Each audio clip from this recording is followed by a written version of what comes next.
একটা গোয়েন্দা সংস্থা বাংলাদেশে ডিজিএফআই আপনার আমার পকেটের টাকায় চলাফেরা করে। তারা কত টাকা খরচ করে কিন্তু বাংলাদেশের মানুষ জানতে পারবে না। তাদের কোনো কোথাও দায়িত্ববোধ নাই, অ্যাকাউন্টেবিলিটি নাই, ট্রান্সপারেন্সি নাই।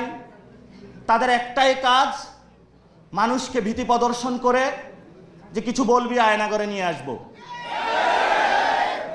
আর আপনার আয়নাগর তো আমরা ভেঙে দিয়েছি।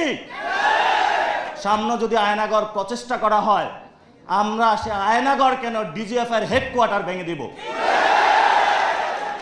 যথেষ্ট সহ্য করেছি, যথেষ্ট সহ্য করেছি। বাংলাদেশে যদি ডিজিএফআই থাকতে হয় অবশ্যই এটা সংস্কার করতে হবে।